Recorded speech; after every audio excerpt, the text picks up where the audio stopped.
Most people look at a piece of plastic and see one of two things: a trapdoor to insurmountable debt or a magical dispenser of free money. Both views are wrong. In the modern wealth landscape, a credit card is a high-leverage optimization tool. It is a strict financial instrument designed to extract value from your everyday spending. But using one means operating in a system of extreme tension. On one side, you have luxury travel perks, 5% direct cashback, and global lounge access. On the other side, a single misstep triggers punishing annual interest rates pushing 40%. Let's plot this out. This chart shows the credit ecosystem. The massive financial benefits enjoyed by the users up here in the top right are entirely subsidized by the mistakes of the undisciplined users following behind. To safely operate in this top right quadrant and actually keep the value you extract, you have to maintain a zero margin for error environment. One slip and you become the one paying for someone else's vacation. We are going to decode the hidden mechanics of bank profitability. By the end of this, you will have a framework to ensure your actual lifestyle dictates your card choice, not bank marketing. In 2026, ignoring credit cards entirely leaves thousands of dollars on the table, but engaging with them blindly is a guaranteed financial hazard. The foundation of extracting value from a credit card rests on one specific, often misunderstood mechanic: the billing cycle. This timeline shows exactly how the math works. If you time a large purchase for exactly 1 or 2 days after your monthly statement generates, you maximize the system. You get your standard 30-day cycle, plus a subsequent 20-day grace period.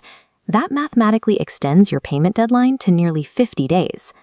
For those 50 days, your actual cash sits in a high-yield savings account generating interest for you, while you use the bank's money for free.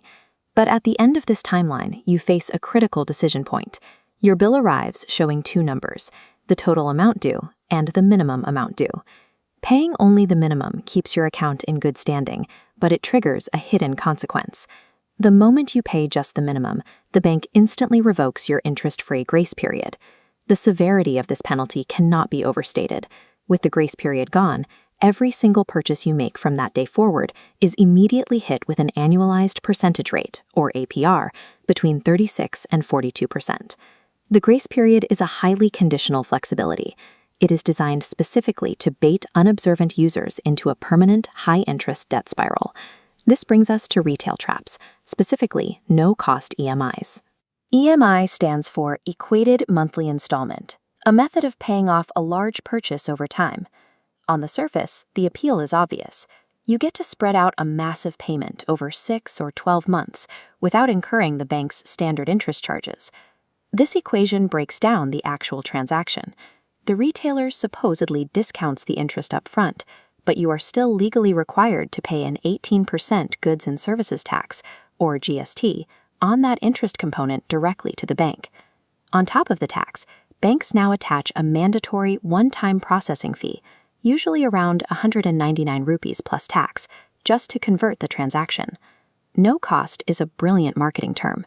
It successfully obscures the mandatory tax and fee layers, making the financed purchase inherently more expensive than buying it outright with cash. Individual transaction fees are one thing, but how you use your cards also dictates your systemic financial reputation, specifically your CIBIL score. CIBIL is the primary credit bureau in India that tracks your borrowing history. The primary, controllable lever for manipulating this score is known as the 30% utilization rule. This gauge represents your credit utilization ratio, or CUR. It is your total monthly reported balance divided by the total available credit limit across all your cards. If you have a 10 lakh limit, the warning marker triggers the moment your reported balance exceeds 3 lakhs. The logic behind the rule is strict.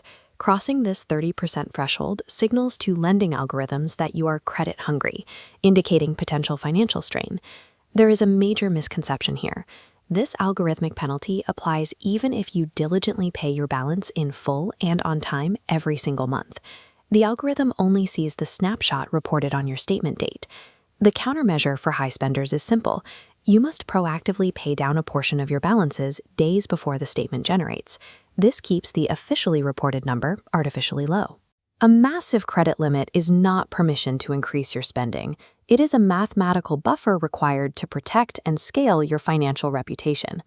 With the mechanics clear, we have to select the right card from hundreds of options.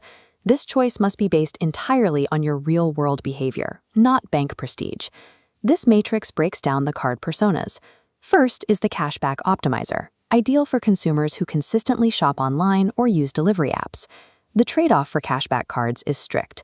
They require high, consistent spending to hit the break-even point to waive annual fees, and they offer zero travel or luxury perks. Next is the travel maximizer.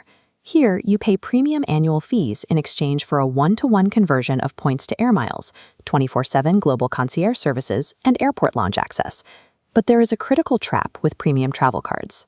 Reward points lose massive monetary value if you redeem them for statement credit instead of flights. If you are a homebody, the return on investment is terrible. Finally, the beginner column. These are lifetime free cards.